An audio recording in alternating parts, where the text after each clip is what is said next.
Bama gang. Because we always hit the nail on the head. So check this out. My Florida Gator fans, Um, today out of the big three, you guys got the biggest game. You guys taking on Texas A&M at home in the swamp. Home game for you guys. Nonetheless, you're still a 4-point underdog. Apparently, to Vegas, Texas A&M is a better team, plain and simple, and they should win. Now, Gator fans, y'all ain't gonna agree with me because I agree with Vegas. I don't think y'all gonna win this game. I don't. I don't think you're gonna win this game. I don't. I don't. Now, obviously, there's some comparisons to be made. Well, first of all, we can start with quarterback. Texas A&M, they know who their quarterback is.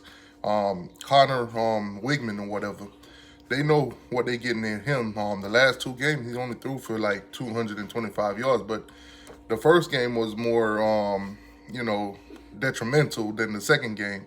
But nonetheless, because the first game they played Notre Dame and they lost that game, tough outing for them.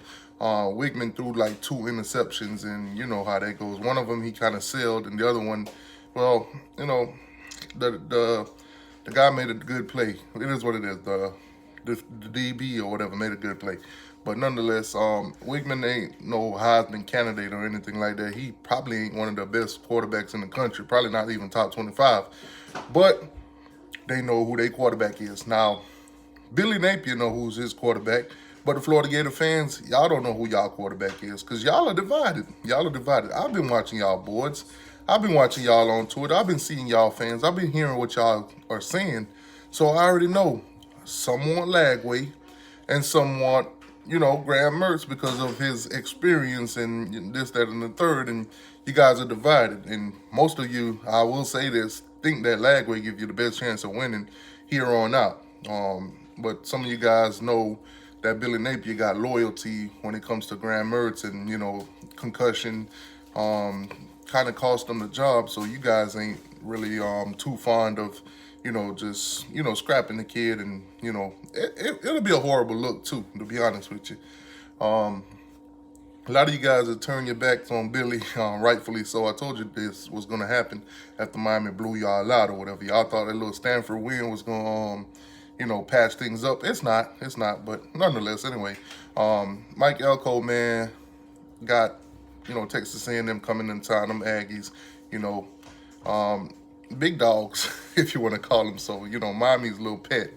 Yeah. We handle business. We kind of beat the brakes off of them last season at home. So Gator fans, I guess it's time for y'all to, see if you could do what Big Brother did.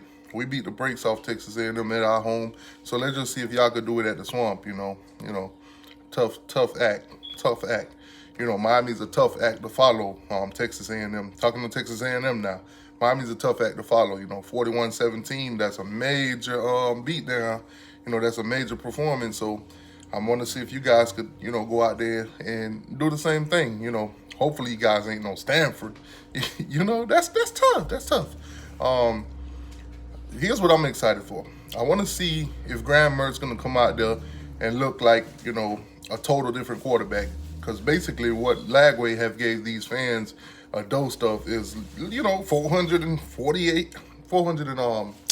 I think like 56 yards, that's what he threw for. So that's what they want to see. Now, obviously, you ain't going to get that kind of performance every week, and especially against no power forward, opponent. But that's the sample size of what Lagway did that they want to see. And if Graham Mertz ain't living up to it, might be tough for him in the swamp. You might hear some DJ chants in there. Now, Billy do say he got packages written up for Lagway, so we're gonna see how true that is. Montreal Johnson, of course, kind of want to see what he's gonna do. Obviously, this is his last year.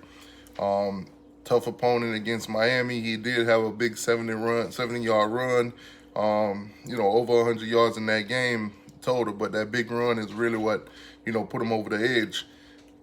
Nonetheless, only touchdown Florida had in that game.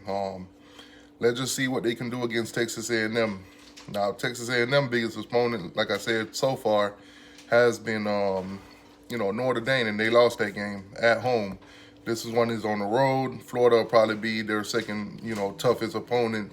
Obviously, they beat some team. I think it was McNeese State or something like that, 52-10. Similar score to what Miami beat Florida State the last time Miami beat Florida State, 52-10. That's tough. But I'm going with Texas A&M, man. I don't believe in the Gators. I don't believe in their O-line. I don't believe in their defense, and I definitely don't believe in their linebacker or their I just don't believe in their whole defense. Shit, they secondary is either. I just don't believe in them. Now, Connor Wigman, he ain't gonna light it up. He ain't no gunslinger or nothing like that, but I think he'll do enough in the swamp to get the job done. I don't expect him to go in there and have a Cam Ward kind of day or anything like that. So, Florida Gator fans, man, I'm sorry to tell y'all this. I don't think you win the game. I think Texas A&M coming there. I think it's going to be a hard-fought game now. I think it's going to come down to the end, and I think whoever wins this game, it's going to go on to absolutely do nothing in the SEC anyways, but, kind of like one of those, mid-offs. Yeah, Texas A&M, they ain't going to do nothing this year. I'm being honest with you. This ain't their year. Well, Florida definitely ain't y'all year. You're going to fire Billy. You're going to fire him. It is what it is. The support ain't there. And especially if Graham Mertz go out there and stink it up, and then DJ Lagway come in and he looks great, then the fan base going to say Billy don't know what he's doing because all of them could have seen that Graham Mertz was better than him. The whole storyline around this whole goddamn Florida game versus Texas A&M, it ain't even Texas A&M in Florida. It's DJ Lagway and Graham Mertz. DJ Lagway and Graham Mertz. And I know they're trying to make it seem like, hey, these two guys are on the same team. They're on the same page and this, that, and that. We all know competitive edge. We all know Lagway probably over there thinking, man, I'm better than this dude, man. They need to play me, man. But, you know what? Let me throw something out there in the air. And I kind of want you guys' opinion on this. Florida does horrible this year. Let's say they win 4 games. They fire Billy. Pretty much the whole team's going to be in the transfer portal. Miami Hurricane fans that do watch these videos and has made it this far into this video, what do you think about Miami going into the transfer portal next year and possibly, landing a DJ Lagway at quarterback? Obviously, depending on how, Emory Williams develops this year, depending on how Poffenberger or if those guys even stick around, Miami might need a quarterback. Miami might need a quarterback, especially coming off of a Cam Ward kind of guy. Definitely going to have a void to fill there. DJ Lagway, he's not Cam Ward as yet, but, watching him in that first game, there's some similarities. Now, if Florida do play him a lot this year, which I do expect them to do, he might pick up a couple experience here and there where, if he enters the transfer portal, Miami might want to take a shot at him. He is a Texas native or whatever. Texas A&M was heavily in his recruitment or whatever. But how would you guys feel if Miami took a shot at DJ Lagway next year when Billy get fired and all that good stuff? Y'all let me know. Anyways, man, score prediction for this game. I got Texas A&M winning this thing 27-24 in the swamp. Let's just say Texas A&M lose this game. For those of you that don't know, when I do my prediction, I do the other way around too, just in case Texas A&M do lose this game. I got it Florida 24, Texas A&M 13. That's tough.